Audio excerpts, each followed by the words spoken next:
and again and again. And there's something lovely in the fear of missing out on ibadah or good works. But my feeling is that this might not be the real issue. Fear of missing out on reward as much as it is something a little bit more sinister, something less beautiful. The ability to create community insists on generosity. And subhanAllah, as we have become a richer community, we have become a stingier community. I'm not talking about money here, although that's part of it. But as we've become a richer community, we have less willingness to give our time, our emotion, our sweat, our hard work. We live in a time when comfort is king. And we all follow that just real easily. Like, yeah, I just got to be comfortable. Actually, no. It's not the way of the Prophet ﷺ to be comfortable. There isn't a single hadith that I know that says, oh, believers, seek your comfort. Sorry. We have lots of hadith about getting up at night and praying, fasting in hot days, fasting during the day, giving in charity, giving a lot of charity, going out, fi sabilillah, struggling and striving to make the world a better place. Lots of that. But I don't, and you can correct me to be sure if you can find something. I will authenticate it before I agree. Where the Prophet ﷺ is somehow telling us to seek our comfort. And I think that we have to be very careful as a community not to get sucked into a wider trend that hurts us. Because as a Muslim community, we are called to be of those who enjoin what is beautiful and wonderful and valuable and virtuous and moral and wonderful, and to push back against all that is ugly and lazy and evil and amoral and immoral and everything else. That's who we're supposed to be. We are supposed to be standing at the forefront where people look at us and they say, I wish I could be like her. Very rarely are we setting that example in our workplaces, in our schools, or in our communities, or online. We have some of the ugliest arguments online. We have some of the ugliest behavior online. Where is the ummah that the Prophet ﷺ called us to? In this very space of seeking what is good, calling for what is good, joyful and good, we first have to know how to define it. What is good? What is goodness? Do we even know anymore what is goodness? Our community has been plagued by so many things, but by a river of hardship, I guess. Political hardship, pain, bad reputation, so much that has been really difficult for us. And that's real. It's real. But it's not our only story. And the only way to hold up and be what Allah subhanahu wa ta'ala has asked us to be is to write our own story. To decide to be the sleepless, feverish body that reaches out and finds a way to bring cure to the Muslim ummah wherever we happen to be in new and creative ways. Write a book. Do a podcast. Support someone who does a podcast. Just be nice to people. That's like revolutionary. Like being nice to people. Smile. There's a hadith that says that the last day, Yawm al-Qiyamah, will not come until people only say salam to the people that they know. SubhanAllah, in 1980, when was that? 1988. I lived in Minnesota and I moved to Philadelphia. Minnesota was a small community at that time, in 1988, a small Muslim community. So if you went to the grocery store and you saw a Muslim, you're like, Assalamu alaikum. What's your name? What's your number? But when I moved to Philadelphia in 1988, it was a much larger Muslim community. I went to the grocery store. It was called Pathmark. Do you have Pathmark here in Ohio? It was Pathmark, and I was new in the area, and I had a baby, and moving and all of that. I was very young. I was 22, I think. And I'm strolling my grocery cart up the aisle, and I saw a Muslim. I was like, Alhamdulillah. I know looking at me, you think I'm not shy, and mostly I'm not, but for some reason, I was feeling a little shy. So I was like, now she's gonna say, Assalamu alaikum to me. Didn't happen. So I started, you know how you look at someone so they'll look at you?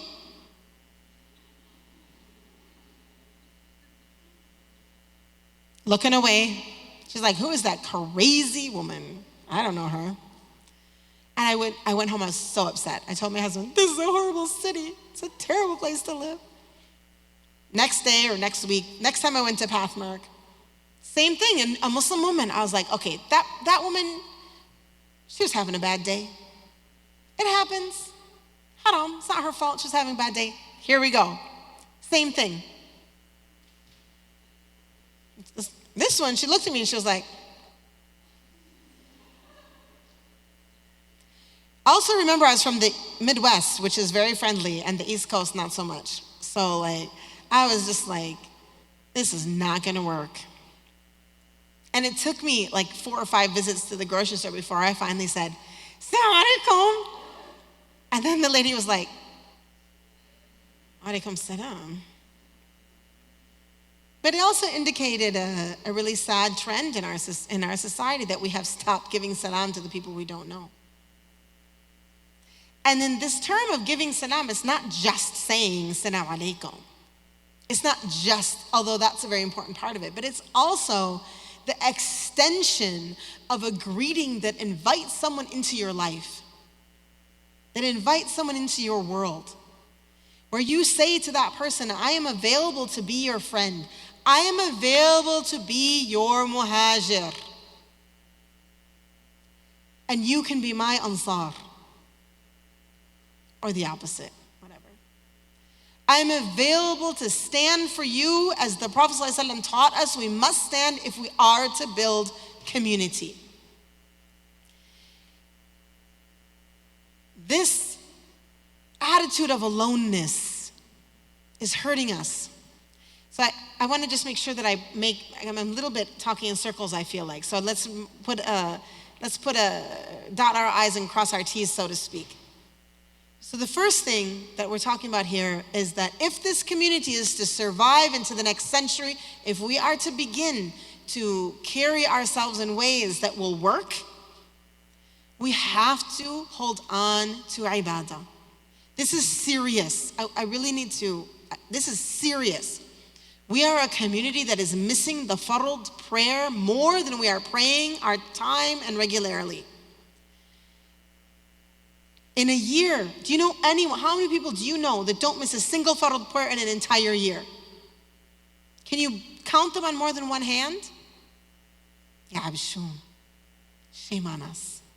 Are we the followers of the Prophet ﷺ? How will we have the strength to help one another if our own prayer is not established? Iqamat as-salah, the standing. The standing in prayer. The iqamah is what you call out, but it's to stand up, it's to establish the prayer. Establishing the prayer is not praying once in a while. establishing the prayer means is something that we do. We are a community who we are missing this. It's really serious. Not to mention tahajjud. Where is tahajjud? Tahajjud. The Prophet ﷺ, Allah subhanahu wa ta'ala in the Quran, when he's talking about tahajjud, and the Prophet ﷺ praying at night, he says, perhaps you will be raised to maqam mahmuda. Maqam mahmuda is a praised place. Every one of us, including me, has complained about the status of the Muslim ummah in the world today, the Muslim community. Yes or no? If you've never complained, mashallah. I don't know why you haven't, because we're really in a bad state, but mashallah. But let us recognize that one of the reasons we are where we are is because we don't pray tahajjud. Maqam al-mahmuda, we need to be people of tahajjud. The companions, may Allah be pleased with them, were people of tahajjud. That same Tamim, the one who put the lights on in the mosque, he missed tahajjud one night.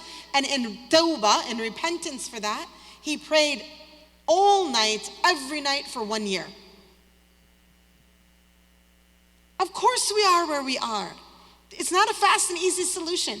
We can't say, oh, if only we would be nicer to each other. How can you be nice to someone if on the inside it's nothing but the stuff in the garbage disposal? You guys don't have garbage disposals in Ohio? Do you know what a garbage disposal is? So the garbage disposal is where you put the carrots and the eggs and all that stuff, and you get all these little pieces in there. When you go out in the world, you're bringing in the good and the ugly, all of it, and you're putting it in your heart, and it's the garbage disposal. You need to get rid of it if you're going to survive. You need to, the garbage disposal, mashallah, gets rid of it so you don't get a stopped up sink. In your spiritual life, you're taking it in. You're taking in the looks. You're taking in that really, that guy over there that's doesn't like Muslims and gives you a look, and you're taking in this other person the people making out in the park, and all this stuff that you didn't want to see and you didn't want to deal with. You're taking it in your garbage disposal, which is your heart. Well, if you have a strong heart, like your strong garbage disposal, mashallah, bam, in 1 second it's gone. But some of you, if you ever lived in a house that has a garbage disposal from the 70s, this is the Muslim heart. We've got this 1970s garbage disposal. Because we're missing our prayers. We're not praying tahajjud. Our own internal self can't deal with the garbage around us, and so of course we can't live in the shelter of each other. How can we live in the shelter of each other when we have so much ego and so much yucky stuff? And so all of this, we're just drowning in our own selves, in our own comfort, in our own spaces. Yet, Muslims are some of the most generous people. MashaAllah. I talked about stingy before. Let me talk about generosity. We are generous with food. And we are generous with non-Muslims. Oh my God, we will forgive a non-Muslim for anything. MashaAllah. And we'll give him food too. Like, you're my neighbor, and you were giving me looks for a whole year, but I won you over with my ba'lawi, my cake or whatever. And that's good, but we need to extend the same, if not more, actually more, goodness and kindness to one another. If we will offer non-Muslims anything, we should offer the Muslims more. We have our priorities all messed up. We're like, mashallah, the non-Muslims are coming to the mosque. Let them come in. Let those ladies from the Lutheran church walk into the musalla. I mean, mashallah, we're all here, but I'm not talking about this mosque. I'm talking about the ones in Minnesota, for example. Let those ladies from the Lutheran church, because we have lots of Lutherans in Minnesota, walk into the musalla, no problem. But the Muslim women, sorry, you can't come in. La ilaha illallah. Wayn al-Nabi sallallahu alayhi wa sallam. Where is the Prophet sallallahu alayhi wa sallam in this story? Where are we in this story? Where we extend to non-Muslims goodness and kindness that we don't extend to one another. And everyone has to ask themselves, we are tired, but we're not tired for them. So in the building of community, in the feverishness and sleeplessness that we need to have for one another, we need to recognize, first of all, that we will not be able to do that until and unless we begin a habit of ibadah. So that was one. That's the one thing I wanted to say.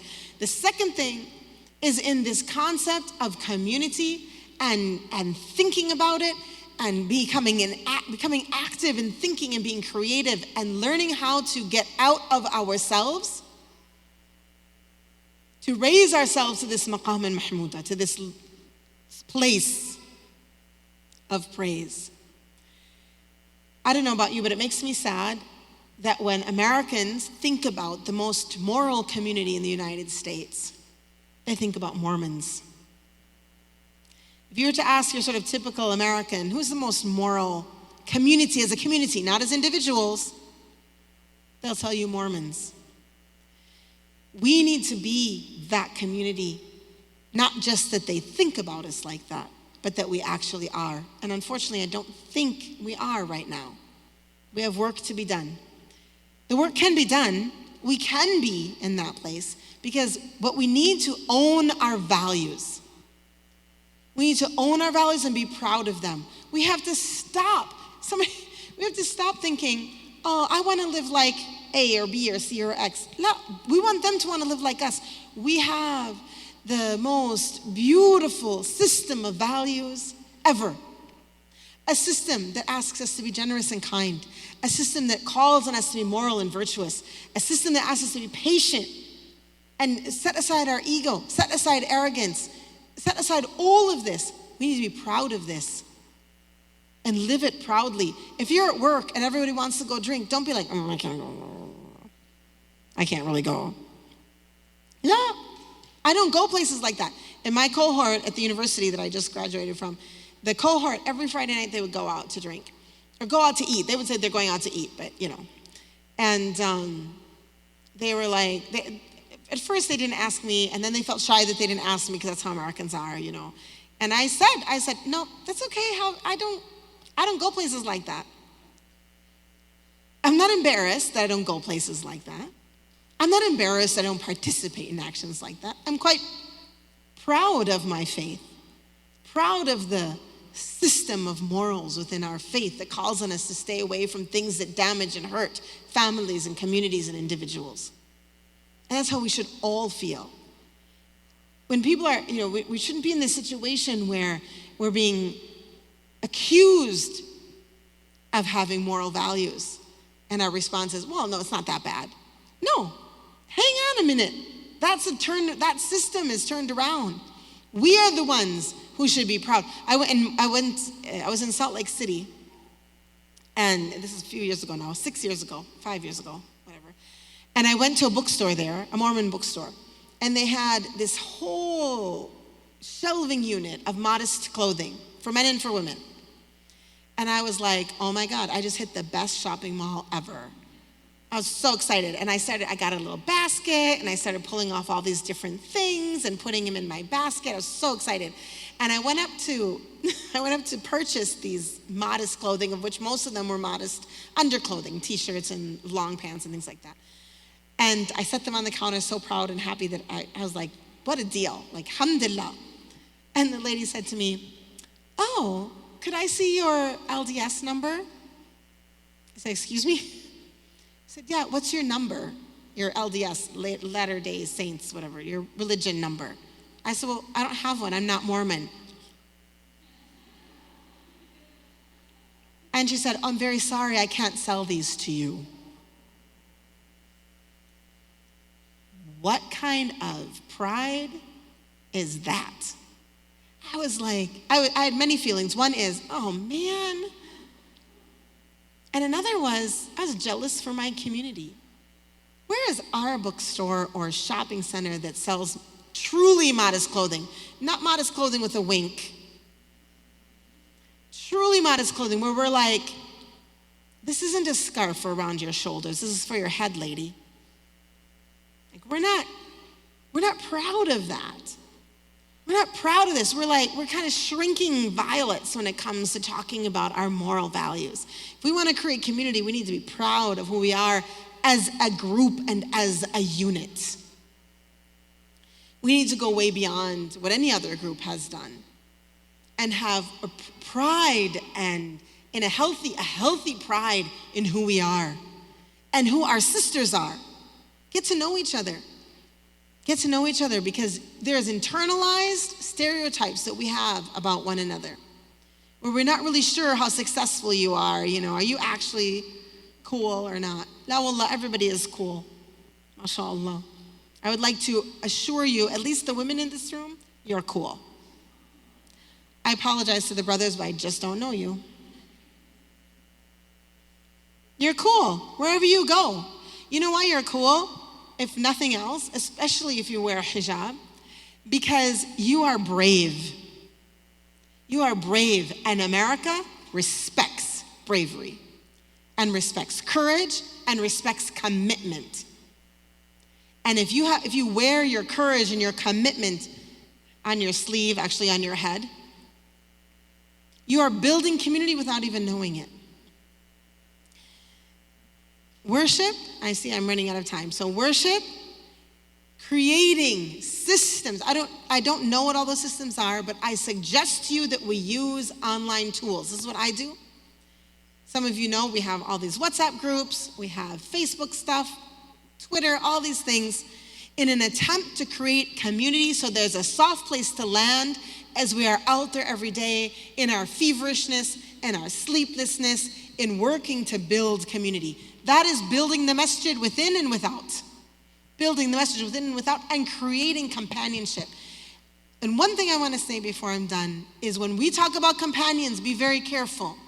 It's not, I need a companion in someone else. Be careful, because that's where we think, oh, why? I don't have a good friend. I don't have someone to help me. When you become the friend that you think you need, Allah will send you someone to be your friend or your companion along the way. But as long as you are stingy and you're like, no, my friends, they just aren't, no, they're whatever, they're whatever. As long as we're living like that, we're never going to as long as we don't become who we want, who we need, we'll never have what we need. And the example is in the companions of the Prophet ﷺ. The example is there again and again and again and again. I love the story of Salman al-Farisi and Abu Darda, because they were really supportive of one another. They wrote letters to one another. They were clear with one another. Hashtag clear as kind, everybody. Learn this, clear as kind. Be clear with one another, kindly clear. Don't be nasty and rude, but just be clear. They were so clear.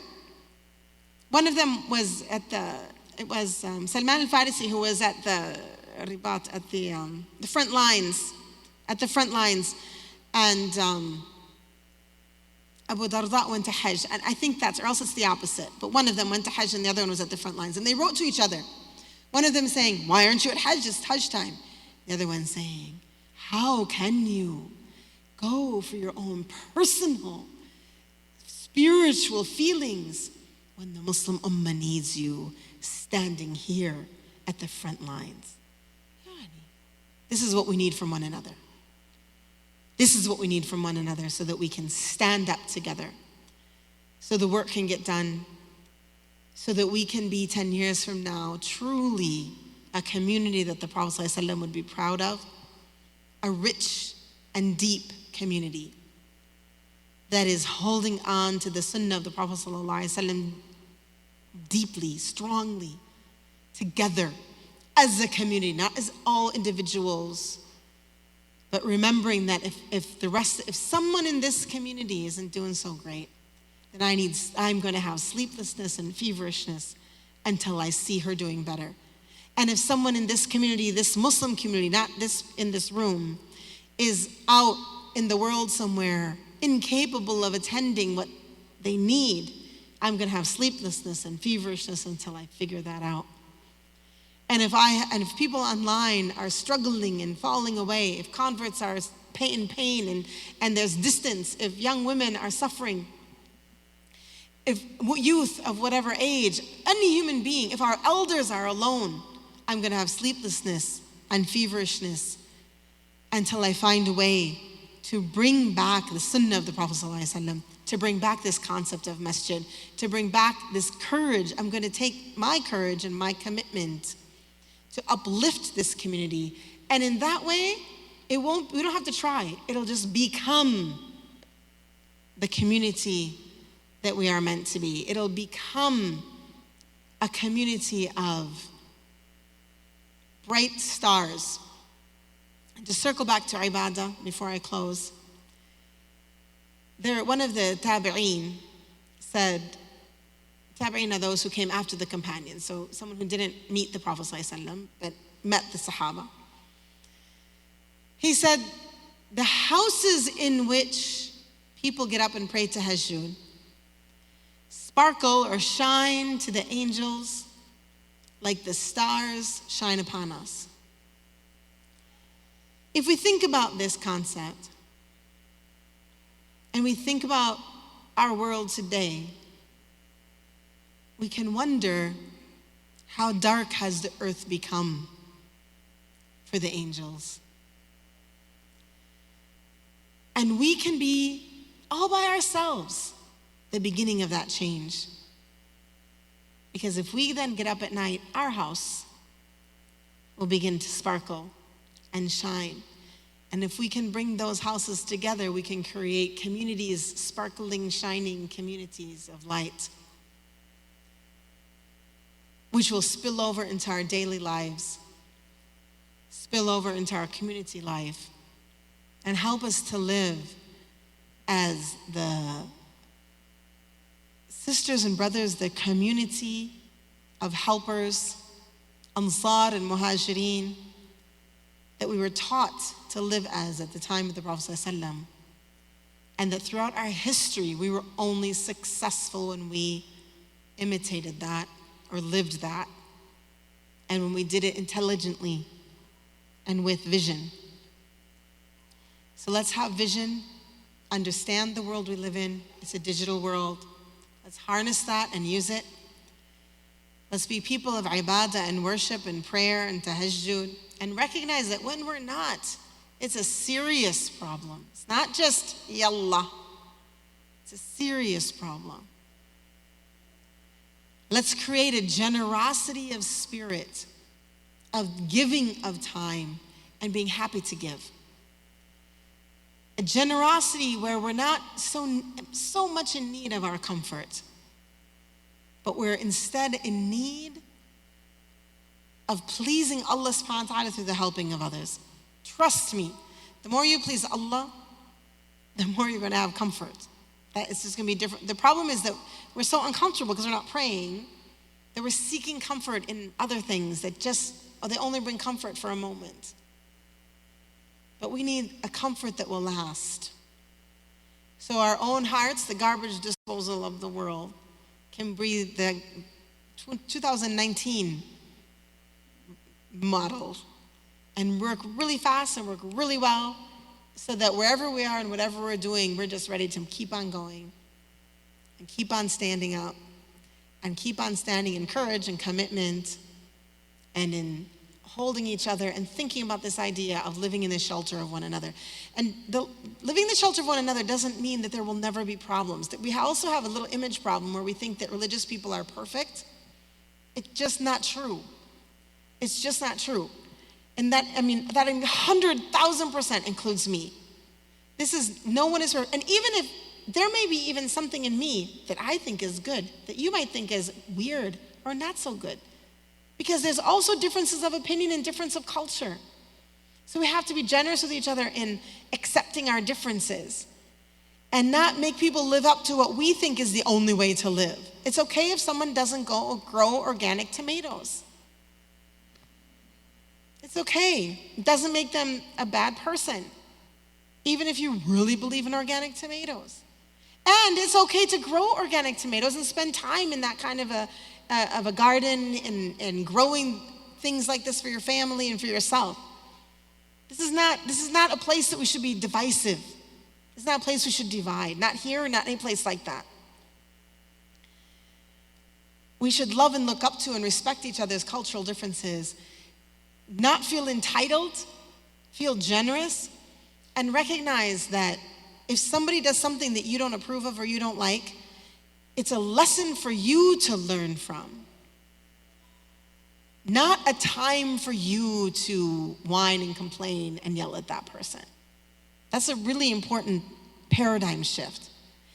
someone comes to you. Well, Annie, I'm going to use you as an example, Michelle. Last year, Michelle went on a trip somewhere, and she came back and she sent me this message. And really, between me and you, like, it was horrible stuff that happened to her. I was like, man. But she wasn't telling me, oh my God, it was so bad, and these Muslims did this, and these Muslims, she was saying, look, this stuff happened, and I want to know, I'm trying to learn what's my lesson from this? What am I supposed to learn from this? MashaAllah. And Michelle's not perfect either, just like I'm not, so, it's okay. But like, that paradigm shift is very important. It doesn't, by the way, if someone does something, it doesn't mean that it's okay for them to do that bad thing. Allah bihasibun, Allah subhanahu wa ta'ala will hold them accountable. But it means that we are able to learn the lesson that we need to learn and grow from it. Sallallahu alayhi wa Muhammad. Allah iftah alayna wa alaykum, inshallah. Make these days of opening. Make these days of fatah.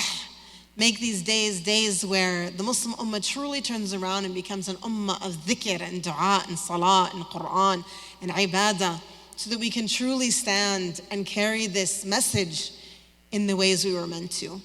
Alhamdulillah. Thank you very much. Assalamu alaikum.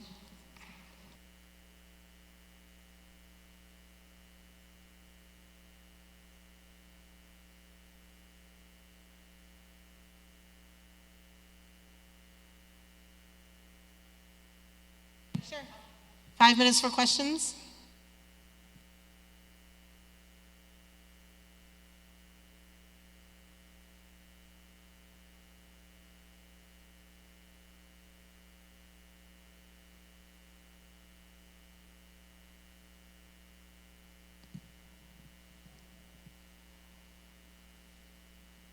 Assalamu alaikum.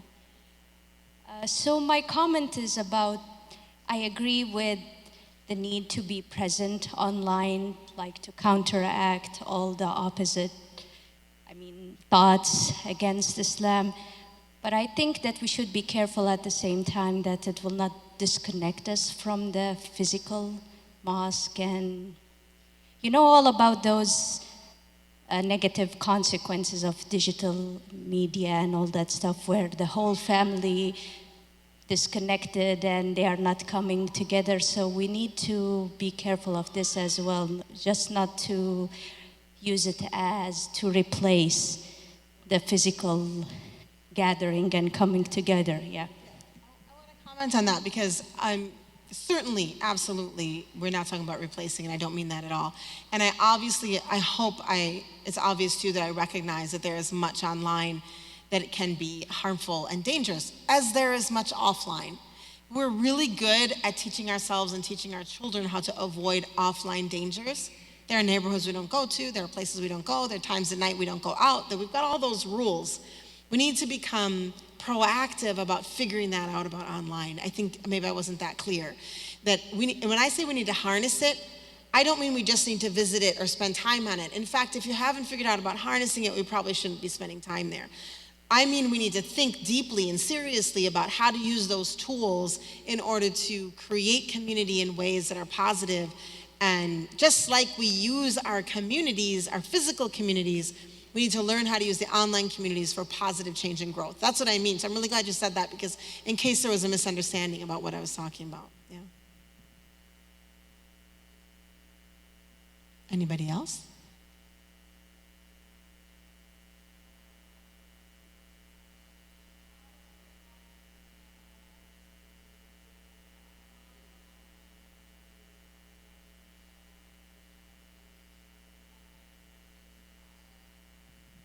What's my advice to mothers of young children who want to be involved but don't want to neglect I'm just repeating so everyone can hear. I think my basic advice is that every mother of young children needs to have at least 2 hours a week. One where she's learning and one where she's teaching. And by teaching, it can be anything. Instead of saying teaching, let me say giving back. And I really believe strongly in that. And I know those 2 hours are hard to find, but I think it's important, and that we should work hard to find those 2 hours. 1 hour where you are alone learning, and that could be online, but your children need to be taken care of or asleep. And 1 hour when we're giving back, that can be volunteer work. It could be teaching knitting or teaching cooking. It could be volunteering at the mosque. But it's really important because otherwise what happens is after a few years, you're so disconnected, you just don't know how to come back. That's the bare minimum. Like that's the bare minimum that we absolutely need. And outside of that, I mean, online is good. It's a really good resource for stay-at-home moms who have a lot of kids, because even online working, it's great because you can choose when you're going to do it. One of our full-time employees has 5 children, mashallah. You know, and I can see her like at 3 a.m. doing some of her work. You know, mashallah. So, I mean, and everyone will balance that differently, obviously. But I think really that bare minimum is very important, and really hold on to it. And talk to your spouse and your support community, your support people, to help make sure that you have, it's just 2 hours in 168 hours in a week. It's just 2, but it's really important for your sanity too.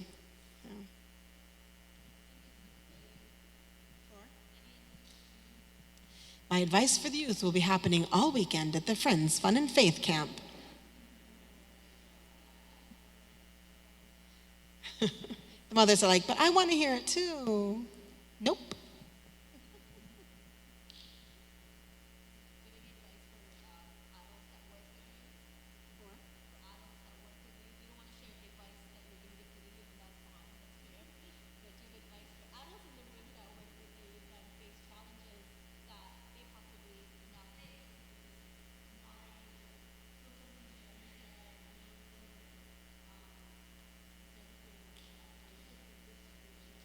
I mean, I really think, she's asking, what about advice for adults? I'm just going to summarize what you said, just because I really think that in this modern age, like, you know, there was lots of background and context to that question.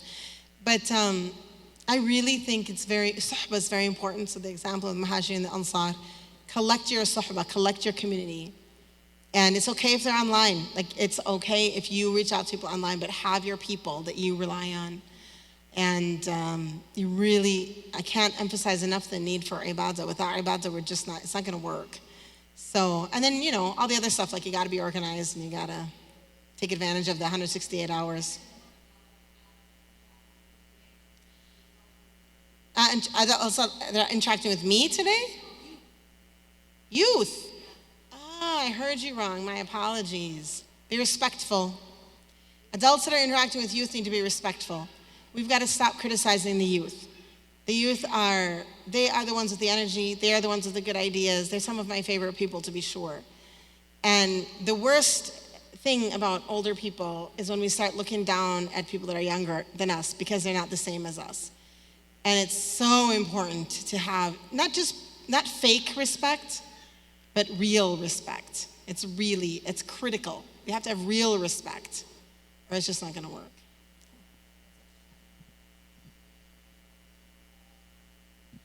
So I do want to thank you guys so much for coming out. We're going to go ahead and wrap up because it is Maghrib time. Before we do, though, I do want to let you know that we do have a few books on sale. Joy Jots, which is written by Dr. Tamara Gray. This is her last batch of this edition of Joy Jots.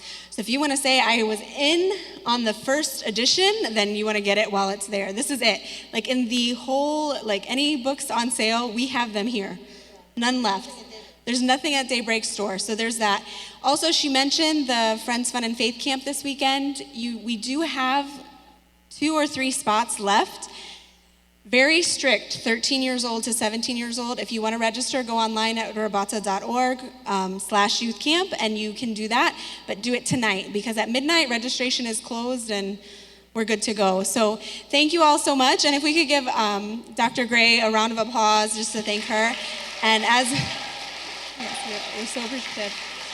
And then now we just want to transition quickly, because I do see some of our brothers coming in wanting to make their sunnah. So if we just want to kind of transition quickly for prayer. Thank you guys so much for coming. Assalamu alaikum.